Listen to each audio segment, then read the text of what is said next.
যাত্রীবাহী বিমান দুর্ঘটনার এক সপ্তাহ না যেতেই আবারও একই ধরনের মর্মান্তিক ঘটনা ঘটল দক্ষিণ কোরিয়ায়। এবার 181 জন আরোহী সহ বিমান বিধ্বস্ত হয়েছে। এ পর্যন্ত 176 জনের মরদেহ উদ্ধার করা হয়েছে। কি কারণে ঘটল দেশটির ইতিহাসে সবচেয়ে বড় এই বিমান দুর্ঘটনা? বিস্তারিত মেহরাব হোসেন খানের ডেস্ক রিপোর্টে। মাত্র 4 দিনের মাথায় আবারও যাত্রীবাহী বিমান দুর্ঘটনা। ঘটনাস্থল দক্ষিণ কোরিয়ার জিওলা প্রদেশের গোয়ান ইন্টারন্যাশনাল এয়ারপোর্ট। এবারও বিমান বিধ্বস্তের গা শিউরে ওঠা মুহূর্তের ছবি ধরা পড়েছে ক্যামেরায়। যেমনটি গত 25 ডিসেম্বর ধরা পড়েছিল আজারবাইজানের বিমান বিধ্বস্তের আগ মুহূর্তে। দক্ষিণ কোরিয়ার রানওয়েতে বিমানটি ঠিকঠাক পৌঁছালেও সামনের চাকা না খোলায় রানওয়ের সীমানা বেষ্টনীতে গিয়ে সজোরে ধাক্কা খেয়ে চূর্ণ বিচূর্ণ হয়ে আগুন ধরে যায়। স্থানীয় সময় রবিবার সকাল 9টার দিকে দুর্ঘটনার পরপরই আগুন নেভাতে আর উদ্ধার তৎপরতায় যোগ দেয় ফায়ার সার্ভিসের 32টি ইউনিট আর হেলিকপ্টার। অলৌকিকভাবে জীবিত উদ্ধার করা হয় দুজনকে। বিমানের শেষ প্রান্ত থেকে উদ্ধার করা দুজনই বিমানের ক্রু। শুরুর 1 ঘন্টায় উদ্ধার করা হয় অন্তত 120টি মৃতদেহ।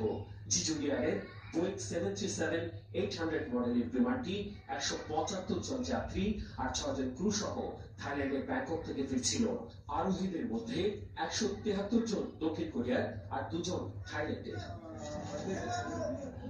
দুর্ঘটনার জন্য মাথা নত করে ক্ষমা চেয়েছেন জিজু এয়ারের কর্মকর্তারা। দুঃখ প্রকাশ করে হতাহতের পরিবারের প্রতি সমবেদনা জানিয়েছে বিমানটির নির্মাতা প্রতিষ্ঠান বোয়িং। প্রাথমিক পর্যবেক্ষণের ভিত্তিতে ফায়ার সার্ভিস জানিয়েছে বিমানের ল্যান্ডিং গিয়ারে পাখি আটকে যাওয়ায় সামনের চাকা খোলেনি। হতাহতদের পরিবারের প্রতি সমবেদনা আর ক্ষমা চেয়ে দ্রুততম সময়ে সুষ্ঠু তদন্তের আশ্বাস দিয়েছেন দক্ষিণ কোরিয়ার যোগাযোগ মন্ত্রী। দক্ষিণ কোরিয়ায় এই যাবৎকালে সবচেয়ে ভয়াবহ আর প্রাণঘাতী বিমান দুর্ঘটনা এটি। 2005 সালে প্রতিষ্ঠিত বিমান পরিবহন সংস্থা জিজু এয়ার কম খরচে বিমান ভ্রমণের জন্য পরিচিত।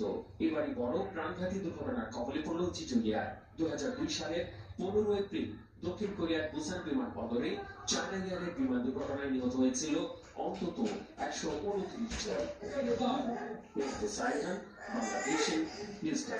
যাত্রীবাহী বিমান বিধ্বস্তের তথ্য স্বীকার করে ক্ষমা চেয়েছেন রাশিয়ার প্রেসিডেন্ট ভ্লাদিমির পুতিন। একে পুতিনের অপপ্রচার বলেছেন ইউক্রেনের প্রেসিডেন্ট ভলোদিমির জেলেনস্কি। ক্রেমলিনের আনুষ্ঠানিক বিবৃতিতে জানানো হয়েছে, ভুল করে বিমানে আঘাত হানার বিষয়ে আজারবাইজানের প্রেসিডেন্ট ইলহাম আলিয়েভের সাথে ফোন আলাপ হয়েছে রুশ প্রেসিডেন্ট পুতিনের। একে অনিচ্ছাকৃত উল্লেখ করে ক্ষমা চেয়েছেন প্রেসিডেন্ট পুতিন। সমবেদনা জানিয়েছেন হতাহতদের পরিবারের প্রতি। আজারবাইজানের বিমান বিধ্বস্তের পর এই প্রথম এই বিষয়ে কথা বলেন প্রেসিডেন্ট।